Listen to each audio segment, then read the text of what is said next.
Ya empezó a grabar. Esta es la clase del lunes 17, 40 minutos después que comenzó. Ojalá yo pudiera poner que la grabación fuera automática. No sé cómo se hace. Bueno, vamos a ver entonces imágenes.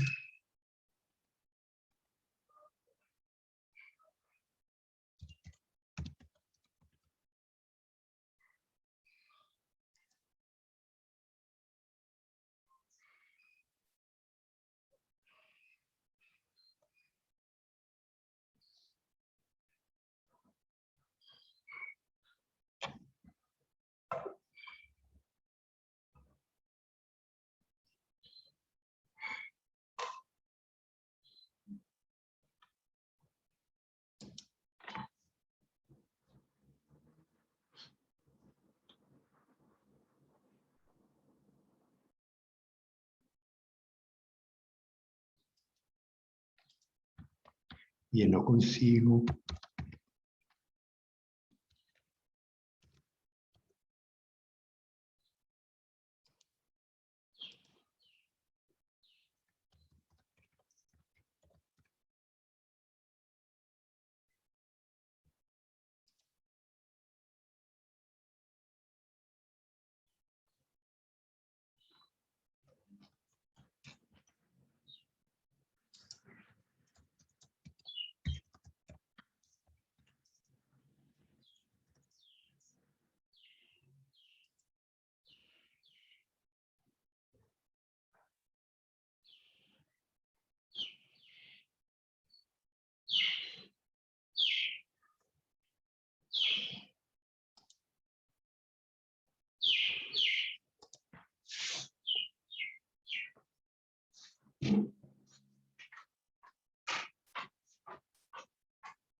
Ok, vamos a ver. Aquí está el instrumento, a ampliarlo.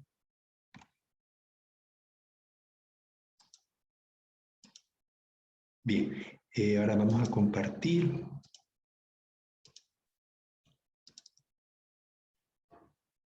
Bien, no se ve tan nítido, pero bueno, ahí lo ven, ¿verdad? El instrumento, el higrómetro.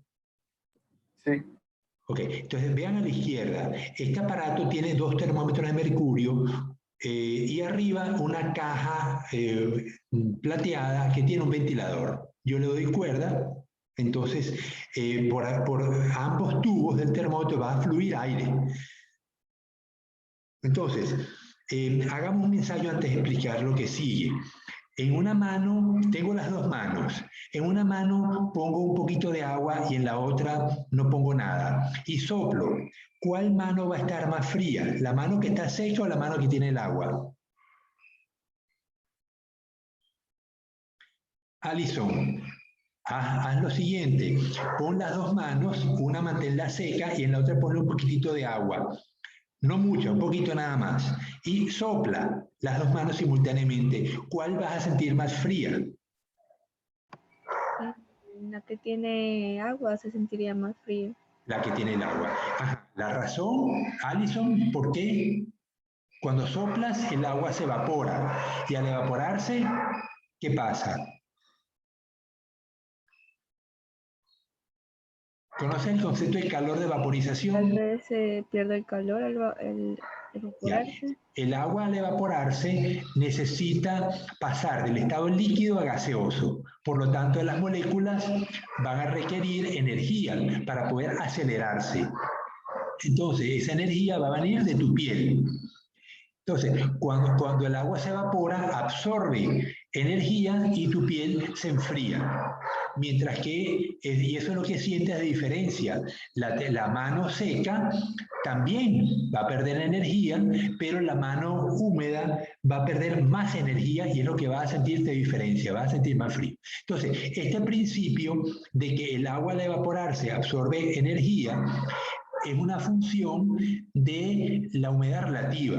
Cuanto menor es la humedad relativa, mayor cantidad de agua se va a evaporar de la mano de Alison. Y igualmente va a ocurrir con el termómetro. Entonces, este termómetro que estamos viendo a la izquierda, uno está seco y el otro está con una telita, cubierto con una telita y un poquitito de agua. De tal manera que cuando el ventilador de arriba sopla o jala aire, circula aire en la misma proporción por los dos termómetros. Entonces, hay una diferencia de temperatura que va a ocurrir entre el termómetro húmedo y el termómetro seco. Esa diferencia de temperatura y la temperatura a la cual estoy trabajando, me voy a ir a una tabla que me va a decir cuál es la humedad relativa que estoy midiendo. Cuanto mayor es la temperatura, mayor debe ser también la diferencia de humedad. Porque un aire a temperatura más alta sabemos que tiene la capacidad de absorber más agua. Entonces, si yo estoy trabajando a 40 grados, una temperatura muy alta, cuando yo le doy al termómetro me va a producir una diferencia de temperatura mucho mayor que cuando estoy trabajando a 15 grados. O sea, me voy a una zona muy caliente, al centro de Guayaquil, durante el día más caluroso, durante el mes de marzo, y mido la temperatura y me va a dar a lo mejor 35 grados. Luego me voy a Quito y mido la temperatura al mes más frío, que debe ser en diciembre, y estoy trabajando a 15 grados. Entonces, a ambas temperaturas la humedad relativa pues va a ser distinta. Cuanto mayor es la temperatura, mayor es la capacidad del aire de absorber agua y por lo tanto el diferencial de temperatura entre el termómetro húmedo y el seco va a ser mayor. Entonces, esto yo voy a una tabla y la tabla me dice cuál es la humedad relativa que tengo en ese momento. Entonces, este concepto yo necesito que lo dominen porque son conceptos ecológicos, lo han debido ver en la materia de ecología general. Luego, a la derecha que tienen es un instrumento con dos agujas, ¿verdad? Sí, ¿verdad? Lo están viendo. La aguja de abajo tiene un trazo mayor. Ese trazo mayor es la temperatura. Esa aguja está conectada a un anillo de metal y sabemos que cuando el metal se calienta se expande y cuando se enfría se recoge. Entonces, de esa manera yo logro medir la temperatura de un sitio y la voy grabando. En la punta de esa aguja tengo tinta y hay un papel sobre un tambor y ese tambor se le da cuerda o tiene baterías y va dando vueltas. Pongamos que en 24 horas da una vuelta completa, pero también puede ser semanal. De tal manera que tarda una semana en dar la vuelta completa y yo lo que tengo que cambiarlo cada semana. Estos instrumentos son antiguos, ¿ves? Porque hoy en día pues tenemos instrumentos que registran la temperatura en chips y no hacen y puede durar inclusive años, ¿no? Porque la batería dura mucho tiempo. Pero bueno, estos son los que yo usé cuando tenía la edad de ustedes y esto se llama un termohigrógrafo. Arriba, la aguja, que es poco variable, está midiendo la humedad relativa. Ahora, es curioso porque ¿cómo hace el aparato para medir humedad relativa y que cuando la humedad relativa está alta, me mide una cosa y cuando está relativa la aguja, y cuando la temperatura baja, la humedad relativa sube y se debe mover la aguja, ¿no? Pues son cabellos humanos. Y como el instrumento es hecho en Alemania, seguramente los cabellos que tiene son rubios. Pero si fuera hecho en América Latina, pues tendría cabellos castaños, cabellos más negros, ¿no? Ok, entonces, Ariana, cuando tú vas a la peluquería y te hace un peinado muy bonito, pero empieza a llover, ¿la posibilidad de mantener el peinado es más alta o más baja? Más baja. Sí, la posibilidad de que pierdas el peinado también es alta, ¿no, Ariana? Bien. De que lo pierda, claro. Claro. El problema es que el cabello humano, los cabellos en general de todos los animales, absorben agua. Se comportan como una sustancia higroscópica. Igual que la sílica gel, igual que La arena que usaba mi papá para proteger los termómetros, los aparatos ópticos, o las carteras finas y los zapatos finos que vienen con la fundita llena de arena, en este caso el cabello humano sirve como instrumento absorbedor de humedad. Entonces, cuando hay mucha humedad, el cabello humano se estira y cuando hay poca humedad, se encoge. Entonces, basado en este principio, el instrumento tiene varios gramos de cabello unidos, no lo podemos ver en la imagen, pero se lo estoy describiendo. Tienen un grupo de cabellos humanos sostenido, en una parte está la aguja y en la otra parte está el cuerpo del instrumento, de tal manera que permanece fijo. Entonces, cuando el cabello se estira, la aguja cambia de posición y cuando el cabello se escoge, pues también cambia de posición y me permite registrar la humedad relativa. Y yo lo que tengo es luego que calibrar el instrumento con un termómetro como el que estamos viendo a la izquierda, para que cuando yo mida 50%, en el termómetro yo anoto en el papel cuál es la escala del 50% y de esa manera registro la humedad relativa. Ok, entonces suficiente por esto, pero necesito que ustedes, como son biólogos, futuros biólogos, pues deben dominar qué son los parámetros ambientales que me afectan la biota de un lugar y cómo se miden. Porque eventualmente cuando ustedes se gradúen pueden trabajar para una empresa que hace evaluaciones ambientales y van a tener entonces que trabajar con estos principios. Los parámetros ambientales, vamos a hacer la lista de los parámetros ambientales aprovechando que estamos en este tema.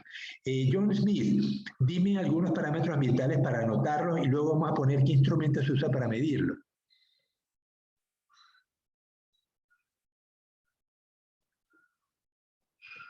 John Smith, ¿estás allí? ¿Se escucha? Sí, John, dime algunos parámetros ambientales que afectan la distribución de los animales y las plantas. El agua. El agua, ok. Solo que en este caso son parámetros ambientales del aire. Vamos a hacer, el agua está asociada con la humedad relativa. Bien, dime otro.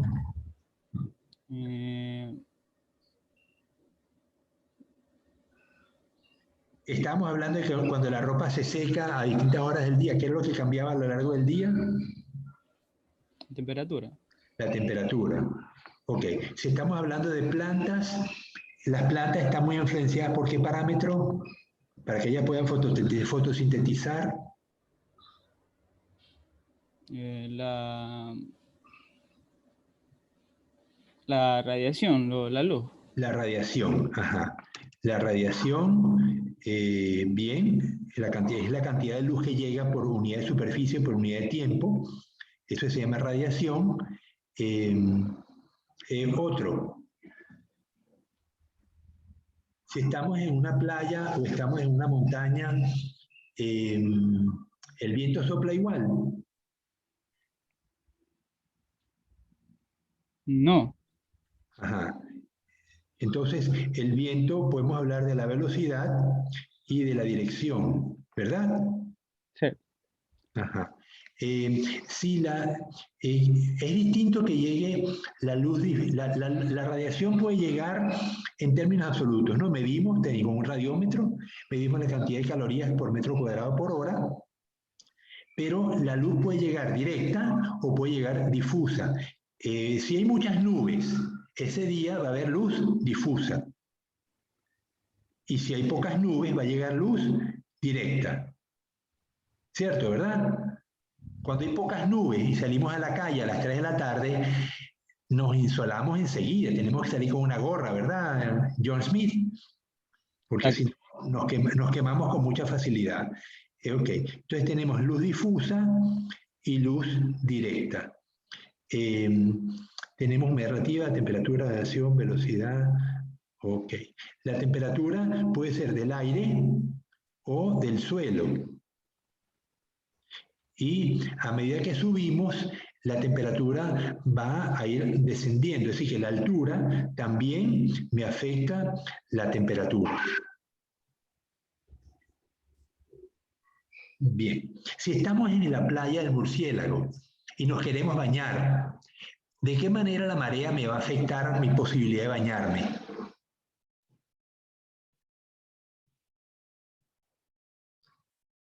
John Smith, termíname el ejercicio.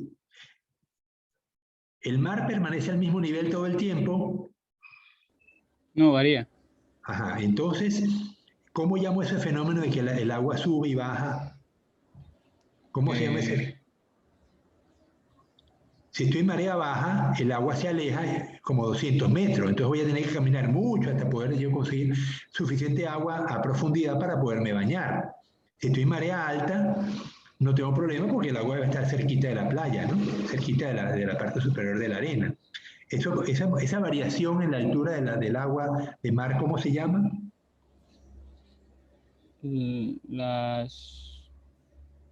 No recuerdo ahora, profe. Valeria, ¿lo ayudas? Pleamar, ¿Cómo se llama? pleamar y bajamar. Sí, sí, pero el fenómeno completo se llama la marea. Y para medirlo se usa un mareógrafo. Ok, entonces ya John Smith ha indicado una serie de parámetros ambientales que me permiten explicar la dispersión, la distribución de los animales y las plantas sobre la superficie terrestre. En el caso de los animales del agua, faltaría, bueno, también lo podemos hacer con las plantas, ¿no? La altura sobre el nivel del mar y la profundidad en el caso de los animales que están en los ríos, en los lagos o en el mar, ¿no? La profundidad me afecta. En el caso de los animales que están en el mar, también vamos a tener la presión, que está en una función de la profundidad. Y en el caso de los animales y plantas que están sobre tierra, tenemos la altura. Bien, entonces, la altura sobre el nivel del mar, ¿no? Entonces, vamos ahora a ver los instrumentos. La presión, ¿cómo se mide? La presión atmosférica.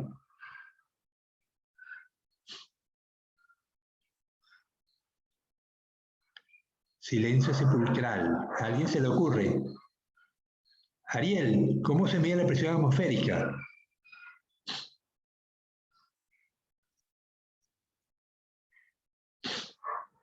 Bueno, se los tengo que decir, con un barómetro. Con barómetro. Ah, ok, barómetro. Y el barómetro es un instrumento que el primer barómetro lo descubrió Arquímedes y era un tubo al vacío que lo ponía sobre un vaso con mercurio.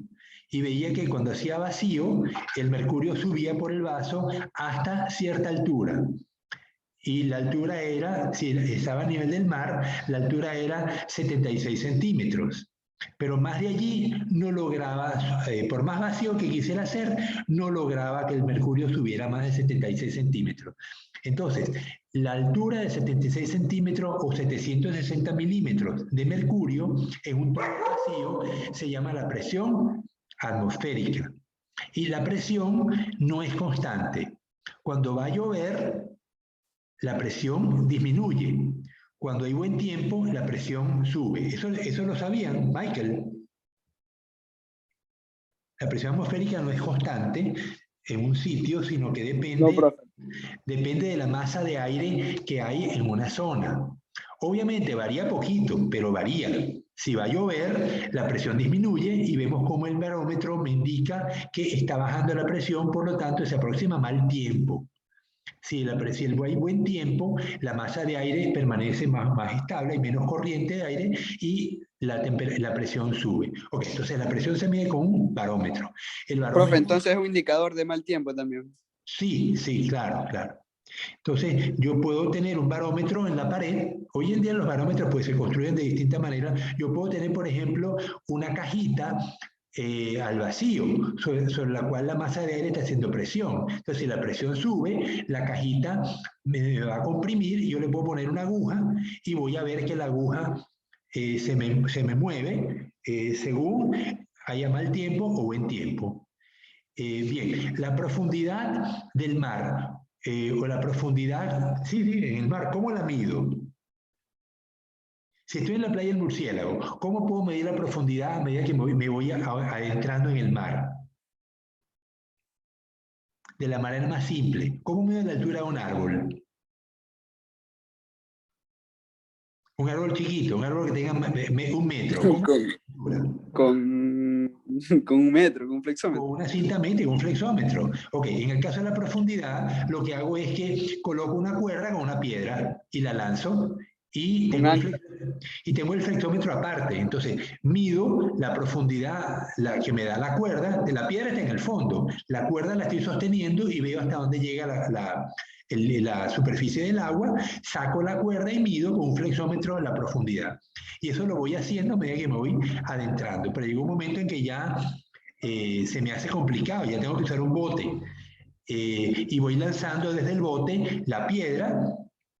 Y el problema es que el bote se me mueve, entonces voy a tener que tener el bote anclado para que no se me mueva y voy lanzando cuerda para poder sostener el bote en un sitio y que no se me mueva cuando lanzo la cuerda para medir profundidad. Es que lo he hecho, me ha tocado hacerlo porque es una manera como yo en una bahía, yo tengo que decir cómo me varía la profundidad en la bahía de un extremo al otro. Entonces para eso hay alguien en tierra que se va moviendo a lo largo de la playa y me va diciendo, me va dando líneas. Y yo entonces voy midiendo la profundidad en distintos puntos y al final levanto la profundidad de mi bahía, ¿no? A punta de cuerda con piedra y con un flexómetro.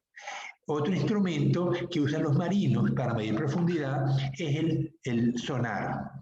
El sonar es un instrumento que emite una onda de sonido y el sonido pega del fondo y rebota y el instrumento escucha la onda de rebote. Entonces, de esa manera, él sabe cuándo lanzó la onda y cuánto tardó en volver. Y como se desconoce la velocidad del sonido en el agua, se puede establecer qué profundidad hay, porque sé cuántos microsegundos o cuántos segundos tardó la onda en volver. Eso es un sonar y se usa para medir entonces profundidades mayores, las que no se pueden medir con una cuerda y una piedra, ¿no? Bien, y la altura sobre el nivel del mar se puede medir con un instrumento que es un altímetro. El altímetro está calibrado en la presión atmosférica. A medida que yo voy subiendo, el aparato, como la presión va disminuyendo, la presión en Quito no es lo mismo que la presión en Manta.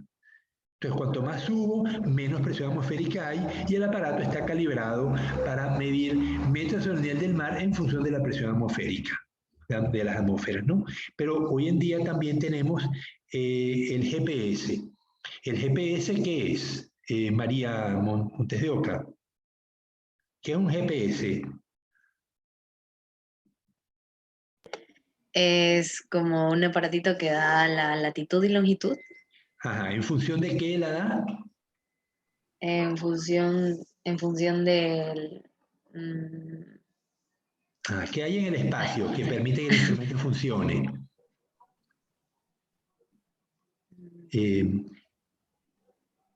¿Qué hay en el espacio, María? Porque sin eso no funciona el instrumento.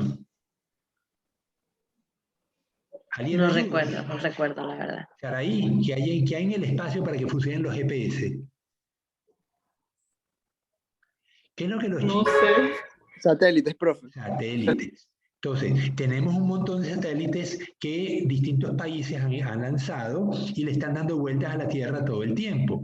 Algunos son estacionarios, otros se desplazan con la Tierra. Los que son estacionarios significa que van a la misma velocidad que la Tierra. Entonces giran con la Tierra, dan una vuelta de 24 horas, ¿no?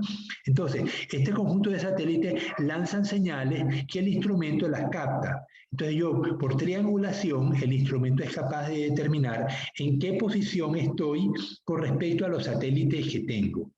Hay más satélites cerca del ecuador y menos satélites cerca de los polos. Entonces, este instrumento no solamente me da la posición sobre la superficie terrestre, sino que también me da la altura. Aunque la altura la calcula de manera menos precisa que la posición de latitud y longitud. ¿Estamos claros por allí? Ok, la marea, ¿cómo se mide la marea, Alison?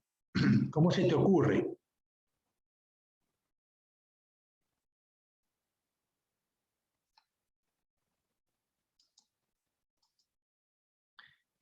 Ya, Alison no nos quiere ayudar. A ver, Luigi, ¿cómo se mide la marea?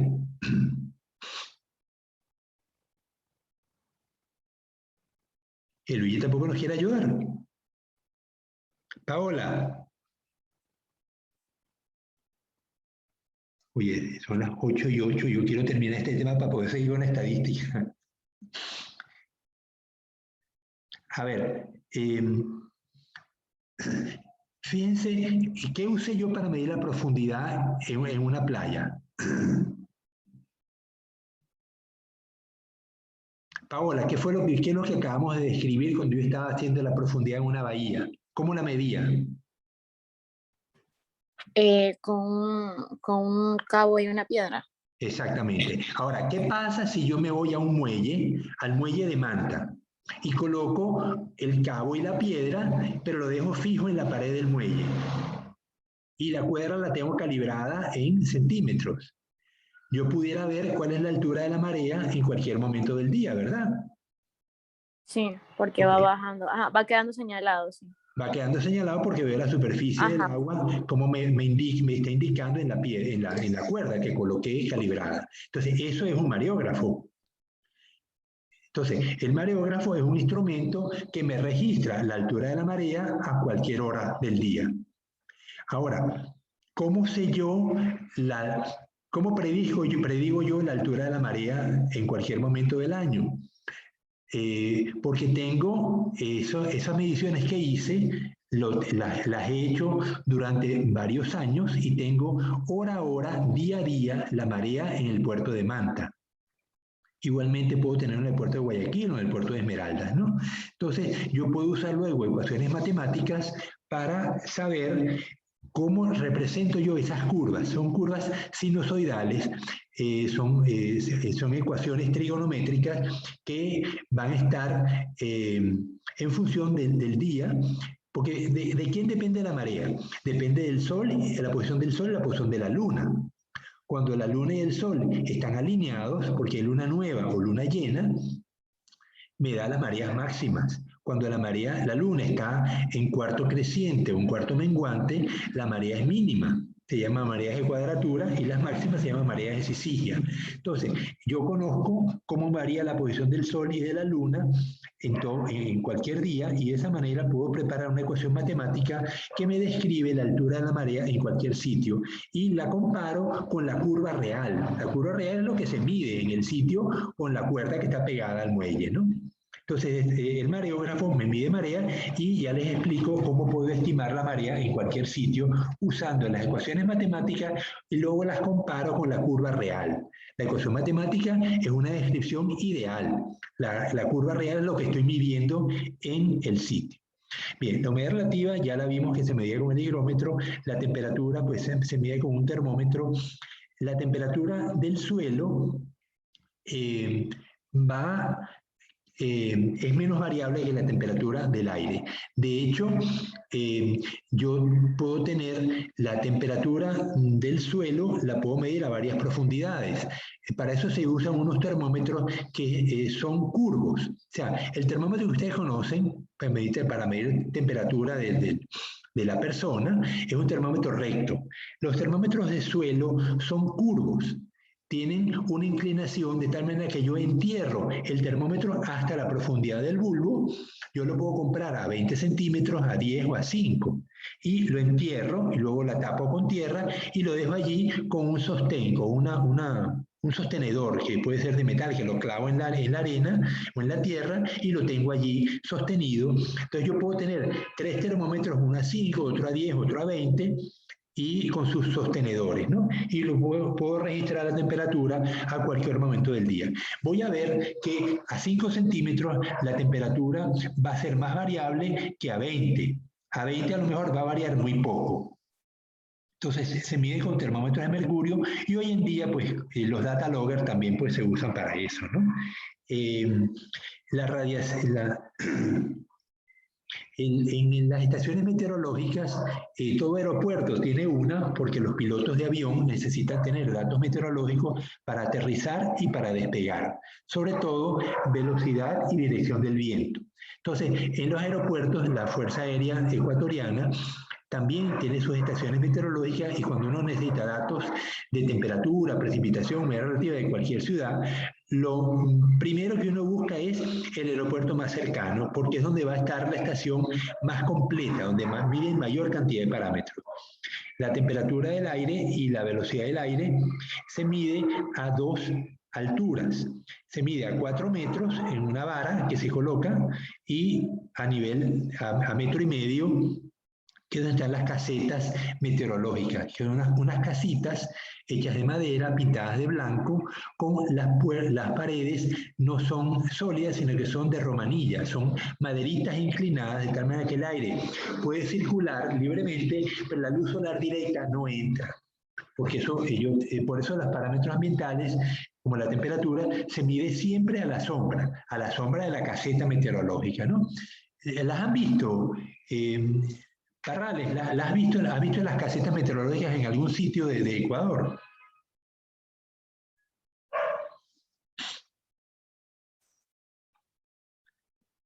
¿Paola? No, biólogo.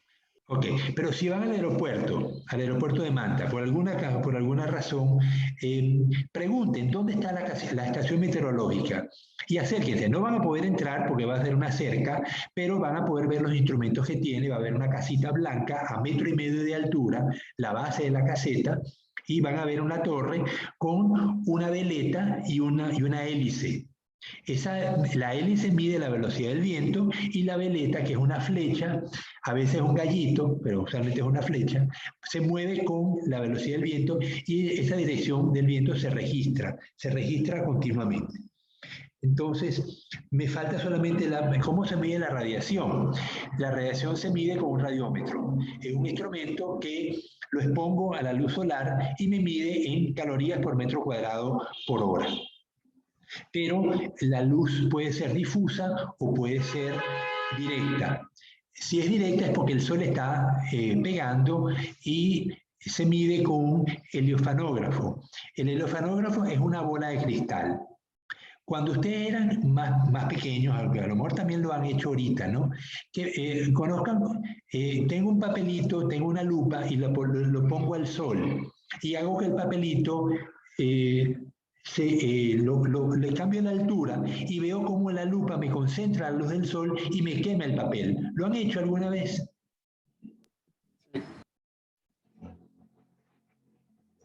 Cuando estaba en el colegio. En el colegio me mandaron a hacer eso. Ajá.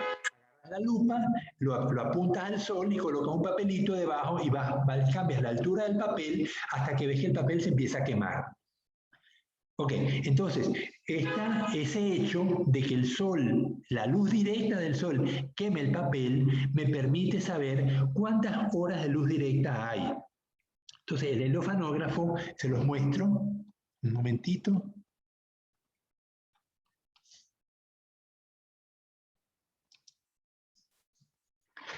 Es una bola, parece la que usan las pitonisas, estas personas que dicen predecir el futuro.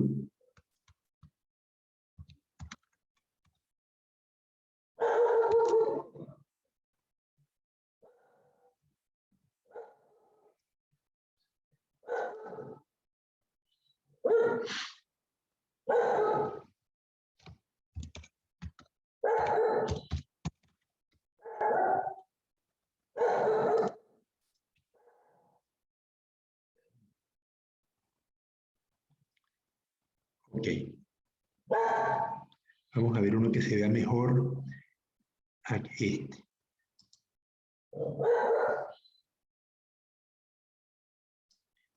Bien, ¿lo están viendo? Emilia, dime si lo estás viendo. Ok, ¿qué vemos? Vemos una bola de cristal sostenida con unos soportes.